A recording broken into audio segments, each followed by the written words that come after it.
تو شاہمیر نے جو یہ مرشد سائیں والا ڈرامہ رچایا ہوا تھا، ایسا صرف اس نے تم سے شادی نہ کرنے کی وجہ سے کیا تھا۔ لیکن بیٹا مجھے یہ بتاؤ کہ تمہیں یہ ساری بات کہاں سے پتہ چلی؟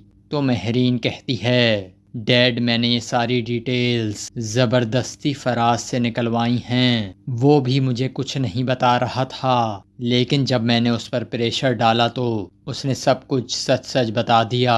یہ سن کر ہارون بیگ کہتا ہے اچھا تو اس کا مطلب ہے کہ اس کہانی میں سب کے سب ہی شامل ہیں، کہیں اس سب میں داؤد علی خان بھی تو شامل نہیں؟ اگر داؤد علی خان بھی شاہمیر کی طرف ہوا تو میں اسے بھی نہیں چھوڑوں گا۔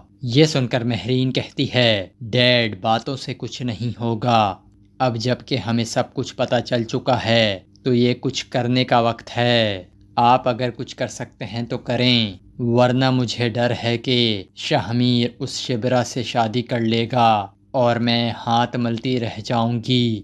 یہ سن کر ہارون بیگ کہتا ہے مہرین بیٹا تم پریشان مت ہو، تمہاری شادی شاہمیر سکندر سے ہی ہوگی، یہ میرا تم سے وعدہ ہے۔ اب تم دیکھو کہ میں اس لڑکی شبرا کے ساتھ کرتا کیا ہوں، میں اسے ایسا غائب کرواؤں گا کہ شاہمیر اسے ڈھونڈتے ڈھونڈتے تھک جائے گا، اور جب میں اسے یہ بتاؤں گا کہ شبرا ہمارے پاس ہے تب وہ ہمارے قدموں میں گر جائے گا۔ یہ سن کر مہرین خوش ہو جاتی ہے اور یہاں اس قسط کا اختتام ہو جاتا ہے۔ دوسری طرف گونجا گل اپنے کمرے میں موجود تھی، اتنے میں نویان بھی اس کے پاس ادھر آ جاتا ہے۔ پھر وہ دونوں غور سے ایک دوسرے کو دیکھنے لگتے ہیں۔ پھر نویان کہتا ہے تم نے مجھے اپنے آبائے گھر کی یاد دلا دی ہے خاتون، تمہارے آنسو نہ رکنے والی روشنی کی طرح بہت غمگین ہیں۔ جانتی ہو جب میرے اوپر برا وقت آتا ہے تو میں پہاڑوں کے چٹانوں پر چڑھ جاتا ہوں اور اپنا دکھ اور غم بانٹتا ہوں گونجا گل خاتون۔ گونجا گل کہتی ہے تم مجھ سے کیا چاہتے ہو نویان؟ نویان کہتا ہے کل جب میں شہزادے اور ارطغرل کے بھائی کا معاملہ نمٹا لوں گا تو اس کے بعد تم میرا انتظار کرنا، میں تمہیں اپنے ساتھ لے جاؤں گا گونجا گل۔ یہ کہہ کر نویان وہاں سے چلا جاتا ہے اور گونجا گل ڈر جاتی ہے اور اس کی دل کی دھڑکن تیز ہو جاتی ہے اور وہ نیچے بیٹھ جاتی ہے اور کافی زیادہ گھبراہٹ میں مبتلا ہو جاتی ہے وہ۔ اس کے بعد اگلا دن شروع ہو جاتا ہے۔ ارطغرل صاحب اٹھ چکے تھے اور وہ ہاتھ منہ دھو رہے تھے، پھر وہ اپنا ہاتھ تولیہ سے پونچھنے لگتے ہیں۔ پھر حلیمہ کہتی ہے میں نے بہت یاد کیا ہے یزید کو، پہلی بار وہ اتنے عرصے مجھ سے دور رہا ہے ارطغرل۔ ارطغرل صاحب کہتے ہیں انشاءاللہ وہ جلد یہاں آ جائیں گے حلیمہ سلطان۔ حلیمہ کہتی ہے انشاءاللہ ارطغرل، لیکن جب تک وہ یہاں آ نہیں جاتے مجھے سکون نصیب نہیں ہوگا، کیونکہ یزید کے شہزادہ ہونے کے باوجود اسے سکون کا سانس نصیب نہیں ہوا ہے ارطغرل۔ ہم نے بے انتہا مشکلات کا سامنا کیا ہے، مجھے یہ ڈر لگا رہتا ہے کہ کہیں اس کو کچھ ہو نہ جائے۔ دوسری طرف جرگے کے لوگ جرگے والے خیمے میں آ رہے ہوتے ہیں، کیونکہ آج دودرگا اور کائی قبیلے والوں نے جرگہ بلوایا تھا۔ حکیم آرتو اور سگرتکن بھی وہاں آ جاتے ہیں اور اس کے بعد کندوگتو ارطغرل صاحب بھی وہاں آ جاتے ہیں اور وہ سب کھڑے ہو جاتے ہیں۔ اتنے میں حائمہ خاتون اور تودیکن اندر داخل ہوتے ہیں۔ ان کو دیکھ کر سب لوگ انہیں خوش آمدید کہتے ہیں، کیونکہ وہ دونوں اپنے اپنے قبیلے کے سردار تھے۔ پھر تودیکن سب کو کہتا ہے تشریف رکھیے، یہ سن کر سب لوگ بیٹھ جاتے ہیں۔ پھر حائمہ خاتون اور تو لیکن ان سب کے سامنے کھڑے ہوئے ہوتے ہیں۔ پھر تو لیکن سب سے مخاطب ہو کر کہتا ہے، حائمہ پھوپھی قبیلے کے مستقبل کے حوالے سے آپ لوگوں سے کچھ بات کرنا چاہتی ہیں۔ اگر مناسب ہو تو میں چاہوں گا کہ اس قبیلے کی سردار جو ہیں حائمہ خاتون، وہ اس جرگے کی سربراہی کریں کیونکہ یہ مجھ سے بڑی ہیں۔ حائمہ خاتون کہتی ہیں، بہت شکریہ آپ کا تو لیکن سردار۔ پھر وہ دونوں بیٹھ جاتے ہیں۔ پھر حائمہ خاتون کہتی ہیں، ساری تعریفیں اللہ کے لیے ہی ہیں جس نے ہمارے دلوں کو ایمان سے منور کیا، اور اللہ پاک ہمیں ہمیشہ انصاف پر قائم رکھیں۔ پھر حائمہ خاتون کہتی ہیں، بسم اللہ کرتے ہیں۔ اس طرح جرگے کا آغاز ہو جاتا ہے۔ پھر حائمہ خاتون کہتی ہیں، جرگے کے معززین لوگوں، آپ کا یہاں آنے کا بہت شکریہ۔ میں آپ کی تہہ دل سے شکر گزار ہوں۔ ہر قبیلے میں مسائل آتے رہتے ہیں لیکن اس کا حل نکالا جاتا ہے۔ سب سے پہلے دونوں قبیلے کے سپاہ سالار جو ہیں سپاہیوں کے کندوگدو صاحب، وہ کچھ کہنا چاہتے ہیں۔ کہیے کندوگدو صاحب۔ کندوگدو کہتا ہے، اگر اللہ پاک نے اجازت دی تو اس جرگے کے بعد میں حائمہ خاتون اور حکیم آرتوک کے حکم پر میں اپنی والدہ کے ساتھ ازلوم روانہ ہو جاؤں گا، کیونکہ آپ سب جانتے ہیں کہ میرا ہاتھ کتنا خراب ہو گیا ہے اور اس کو صحیح کرنا بےحد ضروری ہے۔ اس وجہ سے میں سپاہیوں کا سپاہ سالار نہیں رہ سکتا ہوں، اور اگر میں نے ایسا کیا تو یہ قبیلے کے لوگوں پر ظلم ہوگا۔ میری ابھی تک بیماری کا علاج نہیں ہو سکا ہے۔ یہ میری بیماری قبیلے کے لوگوں کے لیے مسائل پیدا کرے گی اگر میں اس عہدے پر فائز رہا تو۔ اس لیے میں نے یہ فیصلہ کر لیا ہے کہ میں سپاہ سالار کے عہدے سے دستبردار ہو رہا ہوں۔ یہ سن کر لوگ چونک جاتے ہیں اور وہ کہہ رہے ہوتے ہیں، یہ کیا کہہ رہا ہے؟ ایسا کیسے ہو سکتا ہے؟ اب کون قبیلے کا سپاہ سالار بنے گا؟ ان کو تو ہم نے کتنی امیدیں سے بنایا تھا لیکن یہ بھی ہمت ہار گئے۔ تو لیکن کہتا ہے، بیماری کا سن کر مجھے بہت دکھ ہوا کندوگدو بھائی۔ کندوگدو کہتا ہے، بہت شکریہ تو لیکن بھائی، لیکن جو اللہ پاک کی مرضی۔ پھر حائمہ خاتون کہتی ہیں، اگر آپ لوگوں کو کوئی اعتراض نہ ہو تو میں آپ لوگوں کی مشاورت سے قبیلے کا نیا سپاہ سالار منتخب کرنا چاہتی ہوں۔ پھر سگڑتکن بول پڑتا ہے اور کہتا ہے، خاص طور پر اس موقع پر جب امیر سعد الدین اور نویان ہمارا امن و سکون برباد کرنے پہ تلے ہوئے ہیں، اس وجہ سے ہمیں کوئی نہ کوئی فیصلہ کرنا ہی پڑے گا۔ یہ سن کر جرگے کے لوگ اس کی بات سے اتفاق کرتے ہیں اور کہتے ہیں، بالکل صحیح کہہ رہا ہے یہ امیر سعد الدین اور نویان ہمارا بہت بڑا دشمن ہے۔ اور قریب ہی بوائے سپاہی بھی یہ ساری باتیں سن رہا ہوتا ہے، کیونکہ وہ سعد الدین کا جاسوس بن گیا تھا اور سعد الدین نے اسے حکم دیا تھا کہ قبیلے میں جو بھی معاملات پر بات ہوگی وہ اسے جا کر آگاہ کرے گا۔ اتنے میں تو لیکن کہتا ہے، میں سپاہ سالار کے طور پر ارطغرل بھائی کا نام تجویز کر رہا ہوں، اگر ان کو کوئی اعتراض نہ ہو تو۔ یہ سن کر جرگے کے لوگ خوش ہو جاتے ہیں اور وہ کہتے ہیں، بالکل صحیح بات ہے، قبیلے کا سپاہ سالار ارطغرل کو ہی ہونا چاہیے۔ اتنے میں ایک اور جرگے کا آدمی بول پڑتا ہے اور کہتا ہے، بالکل صحیح کہہ رہے ہیں تو لیکن صاحب، قبیلے کا سپاہی سالار ایک بہادر آدمی ہونا چاہیے اور ارطغرل صاحب سے زیادہ بہادر کوئی بھی نہیں ہے۔ ارطغرل صاحب بھی خوش ہو جاتے ہیں اور وہ کہتے ہیں شکریہ، آپ سب لوگوں کا بہت شکریہ، لیکن مجھے اس منصب کو سنبھالنے سے پہلے کچھ اور معاملات نمٹانا بہت زیادہ ضروری ہیں۔ پھر کندوگتو کہتا ہے ہم جانتے ہیں کہ ارطغرل صاحب پر بہت اہم ذمہ داریاں ہوتی ہیں، اس لیے اب میں نام تجویز جو کر رہا ہوں وہ میرا بھائی سوگرتکن ہے۔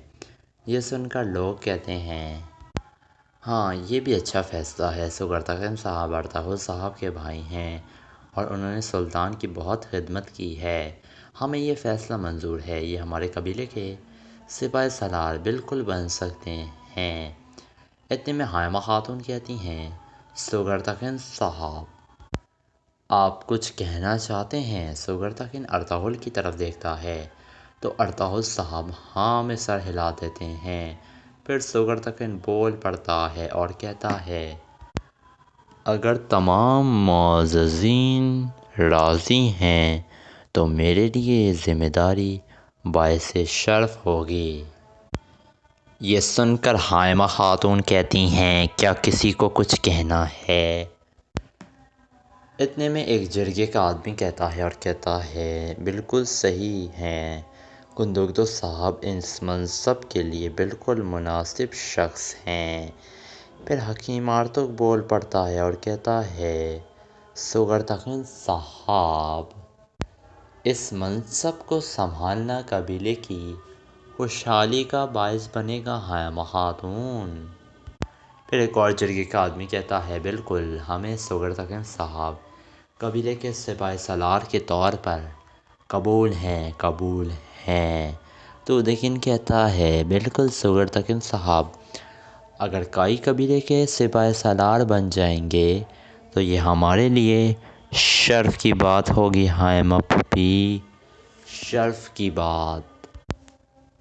پھر حائمہ خاتون کہتی ہیں سوگرتکن صاحب آپ کو یہ ذمہ داری مبارک ہو۔ سوگرتکن کہتا ہے بہت شکریہ آپ کا والدہ۔ پھر کندوگتو اور ارطغرل اپنے بھائی سوگرتکن کو سپاہی سالار بننے کی مبارکباد دیتے ہیں اور سوگرتکن بھی بہت زیادہ خوش ہو جاتا ہے۔ پھر سوگرتکن سب سے مخاطب ہو کر کہتا ہے میں آپ سب سے وعدہ کرتا ہوں حالات جتنے بھی مشکل ہوں، دشمن ہم پر حملہ آور ہو جائے اور وہ ہمیں اندر سے مار رہا ہو، میں ہمیشہ اپنے سپاہیوں کے ساتھ کھڑا رہوں گا اور ان کی رہنمائی کرتا رہوں گا۔ یہ سن کر جرگے کے آدمی بھی خوش ہو جاتے ہیں اور وہ کہہ رہے ہوتے ہیں بہت مبارک ہو آپ کو سوگرتکن صاحب، آپ کو بہت مبارک ہو کہ آپ کائی قبیلے کے سپاہی سالار بن گئے ہیں۔ سوگرتکن بھی بہت زیادہ خوش ہو جاتا ہے اور وہ بوئے سپاہی یہ ساری باتیں غور سے سن رہا ہوتا ہے کیونکہ وہ اب سعد الدین کا پالتو بن چکا تھا اور سعد الدین نے اسے کائی قبیلے کی جاسوسی کرنے کے لیے کہا تھا۔ دوسری طرف منگولوں کے ٹھکانے پر الو بلکہ جو تھا وہ مسلسل ڈھول بجا رہا ہوتا ہے۔ پھر نویان کہتا ہے اب وقت آ گیا ہے الو بلجے، ارطغرل، اس کی بیوی، اس کا ہونے والا بچہ اب میرے جال میں آہستہ آہستہ پھنستے چلے جائیں گے، کوئی بھی نویان سے بچ نہیں پائے گا الو بلگے اور ان کا خاتمہ ہو کر رہے گا اور سلیمان شاہ کے خاندان میں سے بھی کوئی بھی میری تلوار سے بچ نہیں پائے گا، میں ایک ایک کو چن چن کر ماروں گا۔ الو بلگے پوچھتا ہے اور کوپیک کا کیا ہوگا نویان؟ نویان کہتا ہے اسے سمجھنے دو کہ وہ جیت گیا ہے، جب وہ سمجھ رہا ہوگا کہ وہ فتح یاب ہو گیا ہے تو میں اس کا بھی سر قلم کر دوں گا۔ الو بلجے الو بلگے کہتا ہے بالکل، کوئی بھی شخص نویان سے غداری کرنے کے بعد زندہ نہیں رہ سکتا ہے۔ نویان بھی ہاں میں سر ہلاتا ہے اور کہتا ہے وقت آنے پر میں کوپیک کو بھی تانگت کے پاس ہی بھیج دوں گا۔ اس کی روح بھی تڑپے گی۔ پھر وہ اپنے سپاہی کو کہتا ہے آج ایک عظیم و شان دعوت کا اہتمام کرو، آج ایک خوبصورت مہمان ہمارے یہاں آئیں گے۔ یہ سن کر نویان کا سپاہی کہتا ہے جیسے آپ کا حکم نویان۔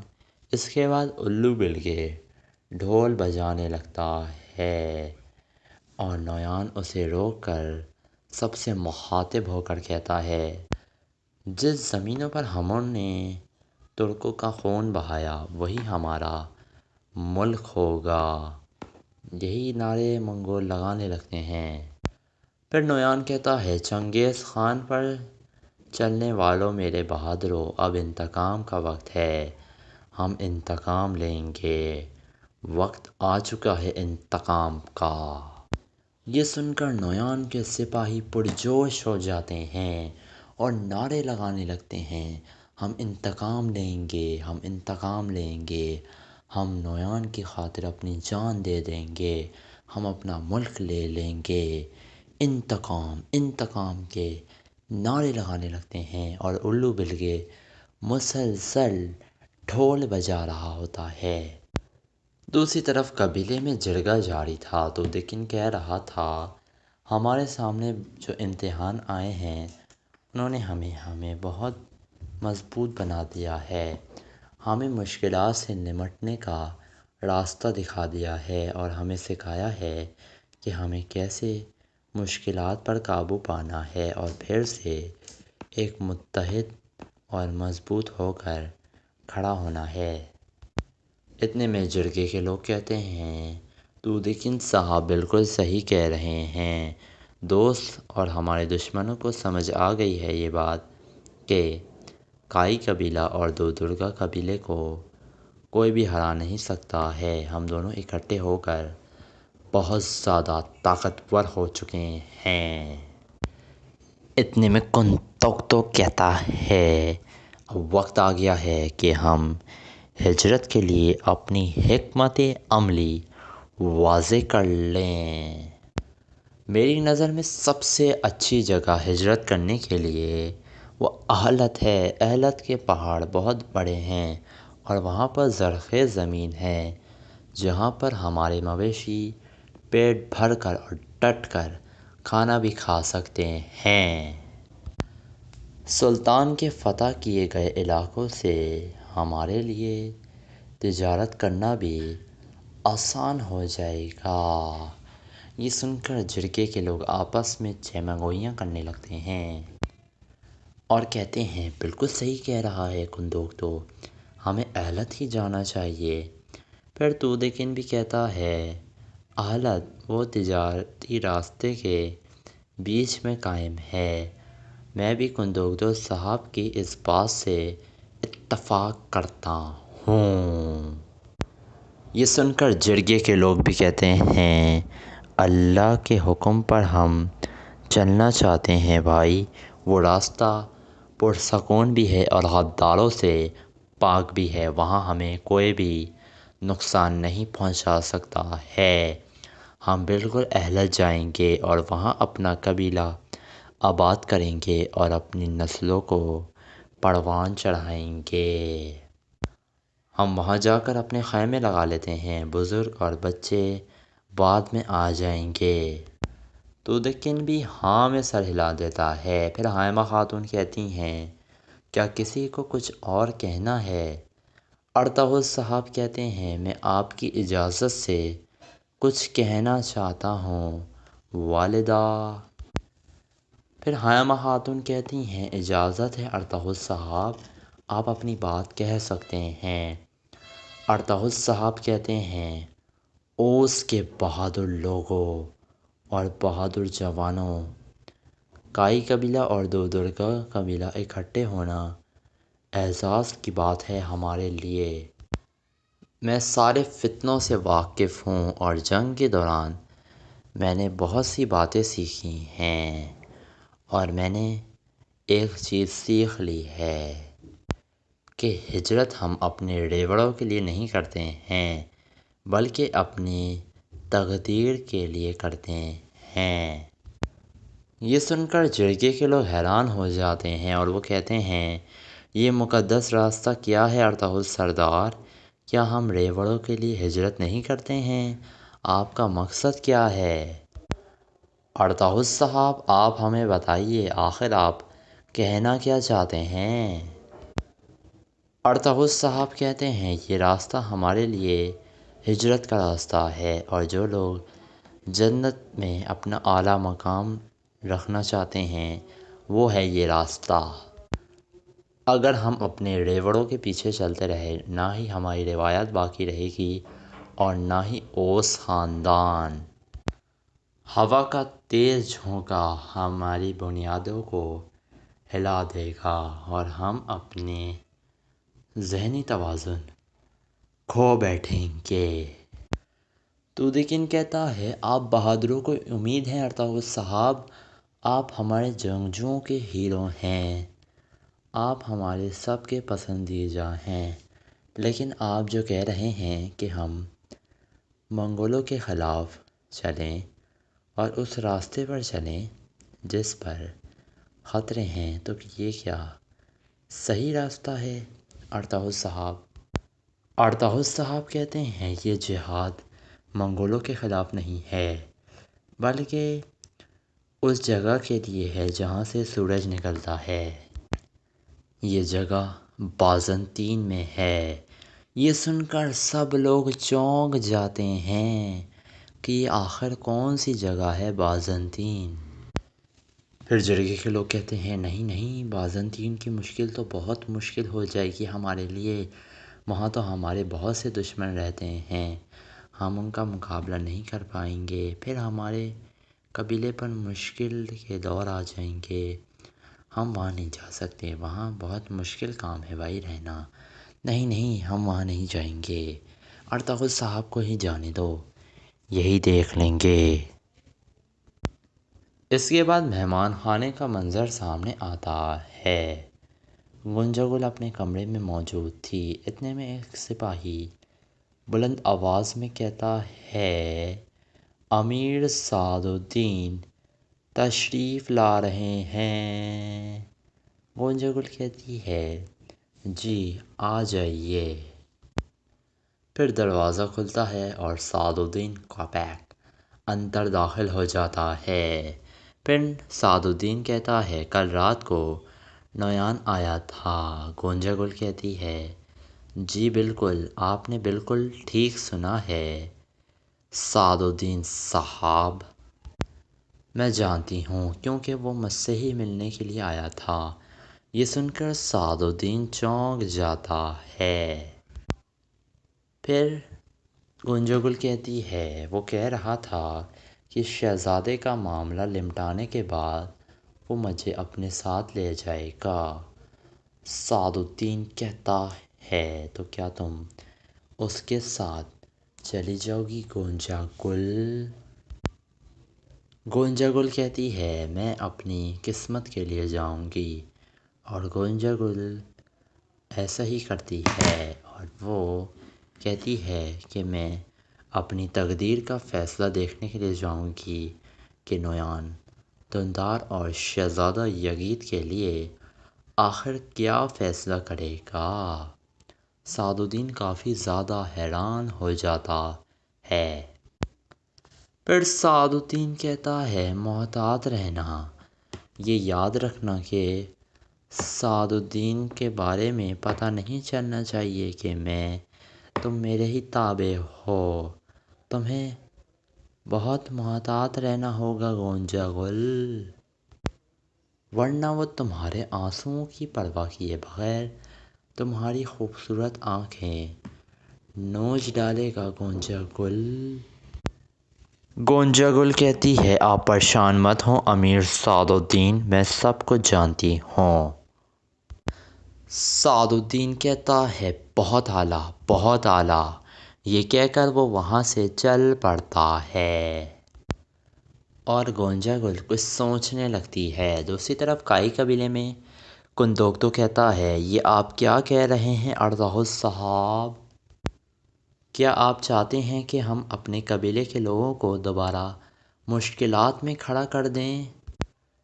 تو دیکن کہتا ہے اگر کوئی مجھ سے پوچھے کہ ہم اپنے قبیلے کے لیے اور اپنے قبیلے کے لوگوں کے لیے جس شخص پر ہم مکمل اعتماد کر سکتے ہیں تو وہ صرف ایک شخص ہے میری نظر میں، اور وہ ارطغرل بھائی ہیں۔ ارطغرل صاحب کہتے ہیں آپ کا بہت شکریہ تو دیکن صاحب۔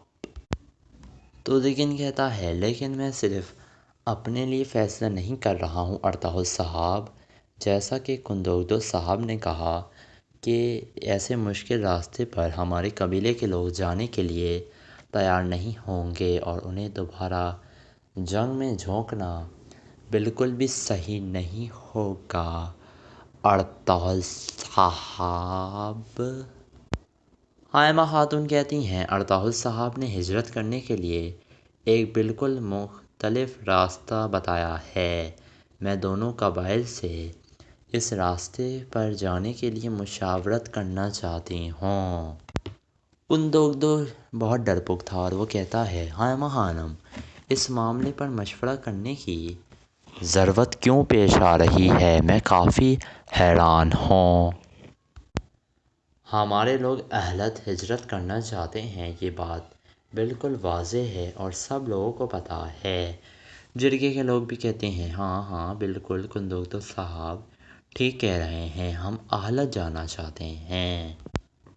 حائمہ خاتون کہتی ہیں کندوکتو صاحب جرگہ جو ہے وہ مشاورت کرنے کی جگہ ہے، ہر قبیلے کے سردار کو اپنی بات کرنے کا حق موجود ہے اور آپ اس سے روک نہیں سکتے ہیں۔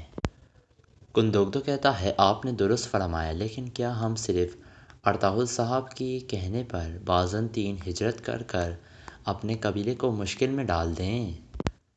پوچھئے ذرا ان سرداران سے کہ اتنی مشکلات کے بعد کون سا سردار اس جگہ پر جانے کے لیے راضی ہو جائے گا؟ السلام علیکم ناظرین، ڈرامہ سیریل بے لگام کی نیکسٹ ایپیسوڈ میں آپ دیکھیں گے کہ رمشا جو کہ بہت مشکلوں کے ساتھ اب اپنی لائف میں سیٹل ہو رہی ہے، یہاں تک کہ اس کا شوہر شانی بھی اب اسے چاہنے لگا ہے، جبکہ دوسری طرف علیزے ماضی میں ہی لٹکی ہوئی ہے۔ جب اسے یہ بات معلوم ہوئی کہ افنان رمشا کے گھر گیا تھا تو وہ افنان سے سخت ناراض ہو جاتی ہے۔ اس کے بعد آپ دیکھیں گے کہ افنان اسے منانے کے لیے آفس آتا ہے۔ اگر اسے علیزے کی پرواہ نہ ہوتی تو وہ اسے یہاں منانے نہ آتا۔ ناظرین اس کے بعد آپ دیکھیں گے کہ کچھ وقت گزرنے کے بعد اچانک رمشا کی برتھ ڈے آ جاتی ہے تو شانی اپنی بہن اور افنان کے ساتھ مل کر رمشا کی برتھ ڈے سیلیبریٹ کرتا ہے۔ ناظرین دراصل شانی رمشا کو یہاں پر سرپرائز دیتا ہے، سبھی بہت زیادہ خوش ہوتے ہیں سوائے علیزے کے، جبکہ علیزے کی ماں تو موقع کی نزاکت کو سمجھ ہی جاتی ہے، مگر علیزے نہ تو سمجھتی ہے اور نہ ہی سنبھلتی ہے۔ وہ رمشا اور اس کے شوہر کو خوش دیکھ کر بہت زیادہ جیلس ہوتی ہے۔ علیزے سے یہ بات بالکل بھی برداشت نہیں ہوتی کہ اس کے گھر میں رمشا کی برتھ ڈے سیلیبریٹ کی جا رہی ہے۔ رمشا اس برتھ ڈے سرپرائز کی وجہ سے بہت زیادہ خوش ہوتی ہے، لیکن علیزے کو یہ بالکل بھی برداشت نہیں ہوتا کہ رمشا خوش ہو رہی ہے۔ پھر وہ رمشا کے پاس آ کر طنز کرتے ہوئے کہتی ہے زیادہ خوش ہونے کی ضرورت نہیں ہے رمشا۔ یہ سن کر رمشا کہتی ہے میں کیوں خوش نہ ہوں، سب نے اتنا اچھا انتظام کیا ہے میری برتھ ڈے کے لیے۔ تو علیزے کہتی ہے مجھے سب کا تو معلوم نہیں، لیکن ہاں افنان تم سے بہت زیادہ محبت کرتا ہے۔ افنان جو کہ سامنے کھڑے ہو کر یہ ساری بات سن رہا ہوتا ہے، اسی وقت علیزے کے پاس آتا ہے اور اس سے کہتا ہے خاموش ہو جاؤ علیزے، اگر یہ بات شانی نے سن لی تو اچھا نہیں ہوگا۔ علیزے اگر یہ بات شانی کو پتہ چل گئی تو رمشا کی زندگی برباد ہو جائے گی۔ یہ سن کر علیزے چلاتے ہوئے کہتی ہے افنان تمہیں بڑی ہمدردی ہو رہی ہے اپنی محبوبہ سے۔ یہ سن کر افنان شدید غصے میں آ کر علیزے کو مارنے کے لیے اس پر ہاتھ اٹھا دیتا ہے کہ اتنے میں رمشا اسے روک دیتی ہے، جبکہ علیزے وہاں سے چلی جاتی ہے۔ اس کے بعد آپ دیکھیں گے کہ علیزے شانی کے پاس آ کر اسے بتاتی ہے شانی تمہاری بیوی رمشا میرے شوہر افنان کی ایکس لور ہے۔ یہ سنتے ہی شانی پر تو جیسے سکتہ طاری ہو جاتا ہے اور یہاں اس قسط کا اختتام ہو جاتا ہے۔